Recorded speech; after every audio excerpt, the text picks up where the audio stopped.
예수님 당시에 유월절이 다가왔습니다. 하나님이 이스라엘 백성들을 살게 하신 그 날을 기념하면서 만들어진 유월절입니다. 유월절엔 어린 양의 피가 심판을 면하는 증명이 되어서 삶과 죽음을 갈라버렸습니다. 그 상징적인 날에 예수님이 이제 예루살렘 성전으로 올라가십니다. 성전으로 이렇게 가는 길에 보니까 상인들이 보입니다. 당시 예루살렘 도시의 인구는 3만에서 6만쯤 된다고 합니다. 학자들마다 의견이 분분해서 이 편차가 많긴 하지만 대략 그 정도의 인원들이 살았다고 합니다.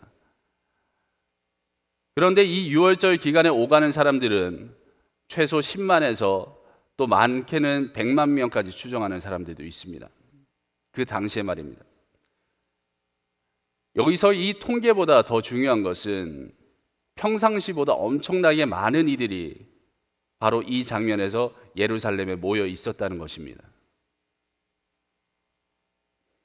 제가 대학원에서 조교로 근무하고 연구를 몇 년 했습니다. 그러면서 매일매일 학교에 출퇴근할 일이 있었습니다.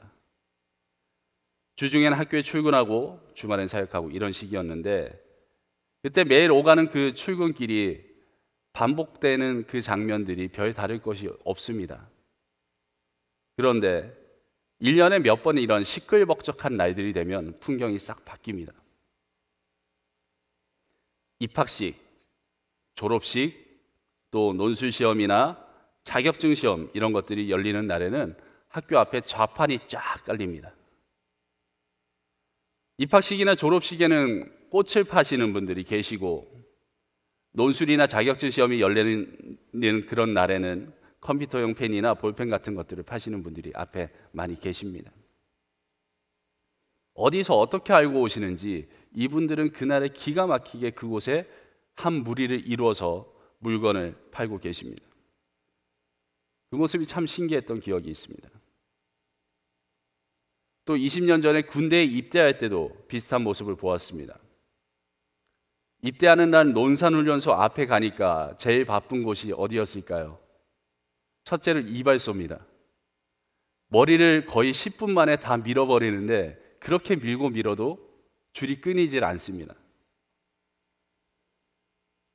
또 훈련소 입구 언저리에 가면요, 깔창 파시는 분들이 그렇게도 많습니다. 신발 깔창 있지 않습니까?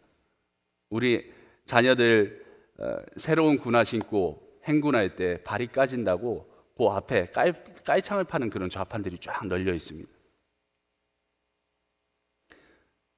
저도 얼떨결에 하나 사서 들어갔는데 참 유용하게 사용했던 기억이 납니다.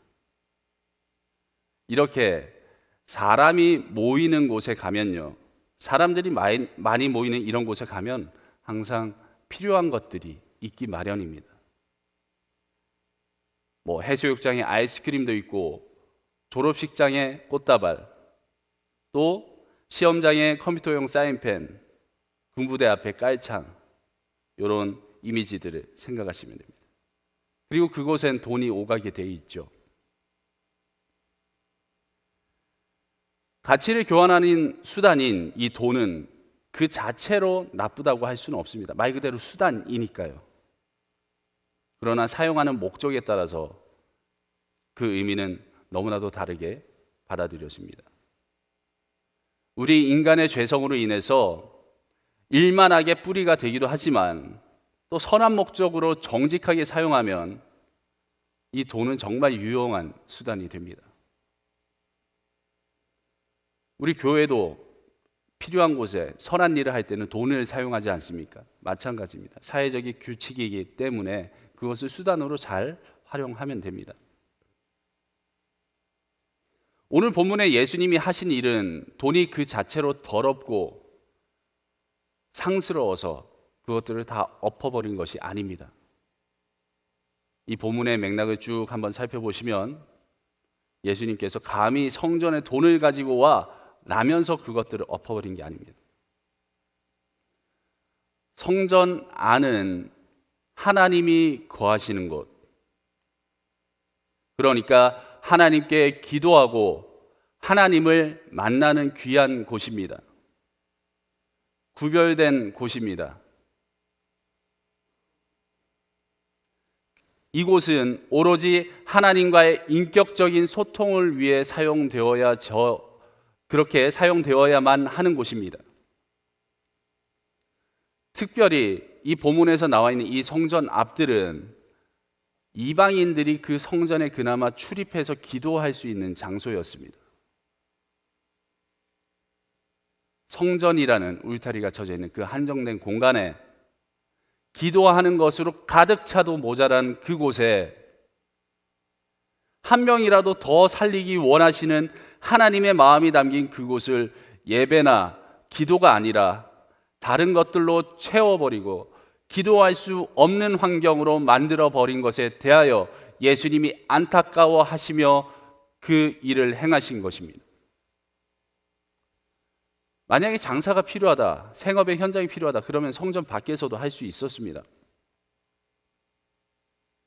그런데 많은 사람들이 이미 성전 앞들 그곳에 와서 또 장사를 할 수 있었다는 그 사실은 당시의 종교 지도자들조차도 그 내용을 그냥 묵인했다는 것입니다. 그래서 예수님이 선포하십니다. 19절 말씀에 한번 보시겠습니다. 19절입니다. 오늘 본문의 19절 한번 보시겠습니다. 다 함께 읽습니다. 시작. 예수께서 대답하여 이르시되 너희가 이 성전을 헐라 내가 사흘 동안에 일으키리라. 아멘. 성전을 누가 헐라고 하셨습니까? 당시 그 자리에 있던 사람들에게 예수님께서 선포하셨습니다. 나름 종교에 열심히 있던 6월절에 그 장소에 있던 그 사람들에게, 그곳에서 장사하던 이들에게, 그 모든 혼잡한 상황을 안일하게 묵인했던 그 종교 지도자들에게 예수님께서 분명하게 말씀하십니다. 너희가 이 성전을 헐라. 그리고 그 후에 우리가 잘 아는 것처럼 그들은 예수님을 처형했습니다.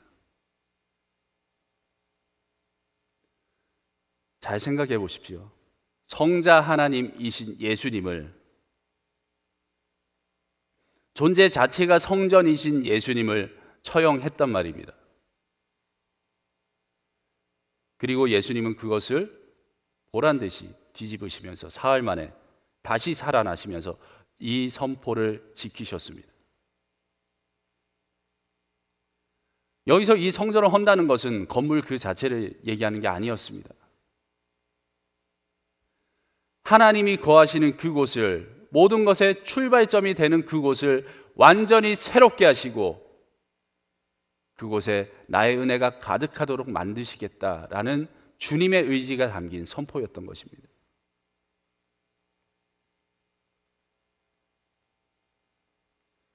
예수님이 다시 지으신 이 성전은 오늘날 성령 하나님과 함께 우리 한 명 한 명 몸된 지체들의 이 교회가 되었습니다. 건물이나 형식이 아니라 성령 하나님이 내주하시는 한 명 한 명의 바로 여러분, 바로 우리가 바로 이 교회 공동체 성전이 되게 하신 것입니다. 모든 것을 헐고 새롭게 하신 그 은혜 때문에 우리 모두가 그 은혜를 누리고 있다는 것입니다.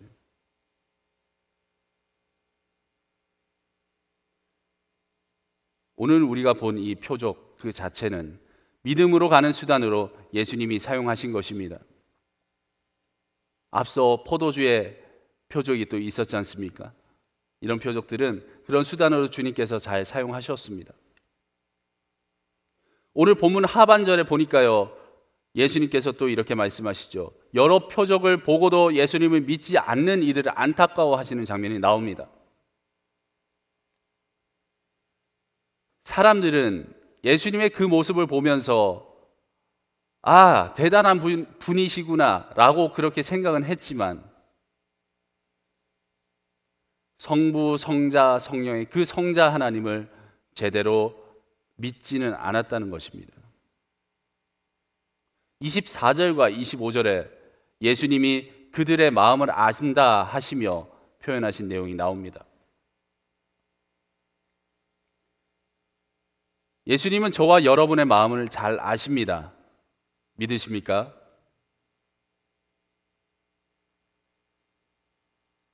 우리의 마음을 주님 앞에 다시 한번 투명하게 이렇게 꺼내놓으면서 주님 앞에 정결한 하나님의 사람으로 바로 서길 원합니다. 장사꾼들이 가득 찬 하나님을 만날 수 없는 환경을 내 마음속에 만들어 놓고 아무렇지도 않은 그런 성전이 되어 있다면 너무나도 안타까운 사실입니다.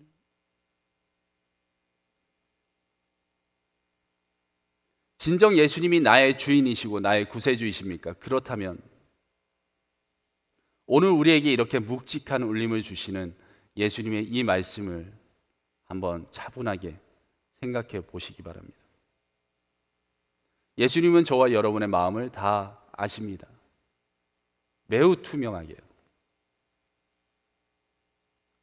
나와 내 옆에 한 사람 한 사람의 그 마음이 가림 없이 주님과 이렇게 마주하길 원하십니다. 이것저것 덧붙여 놓고 쥐고 있으면서 주님 앞에 종교적 태도만 갖추지 말고 진정 마음의 중심이 주님께 초점이 맞춰져 있는지 우리 자신을 돌아보아야 합니다. 그렇게 주님 앞에 모든 것을 탁 하고 내려놓을 때에 우리 삶에 있는 이 문제들이 문제가 아님을 믿습니다. 주인이 예수 그리스도시니까요. 주인은 자신의 것이 상하는 걸 원치 않으십니다. 주인은 자신의 것이 힘들어서 쓰러져 가는 걸 원치 않으십니다. 우리 가정의 문제, 직업의 문제, 재정의 문제, 우리 삶에 있는 그 수많은 문제들은 정말 지극히 작은 것임을 보시게 될 것입니다. 복에 복을 더하시고 천국문으로 우리를 인도하실 그 예수님 앞에 모든 것들 내려놓고 정결한 마음으로 나아가는 우리 모두 될 수 있기를 소원합니다. 기도하겠습니다. 우리의 마음을 다 아시는 주님 예수 그리스도의 그 이름을 우리가 찬양하며 나아갑니다. 내 마음에 자리 잡은 여러 잡다한 것들, 주님의 그 말씀을 붙들고 기도할 때에 모두 다 사라지게 하시고 모든 것에 해결되시는 예수 그리스도를 정결한 마음으로 바라보게 하여 주시옵소서. 우리 삶의 여러 일들이 주님 앞에 아무것도 아님을 직접 눈으로 확인하게 하여 주시옵소서. 예수 그리스도의 이름으로 기도합니다. 아멘.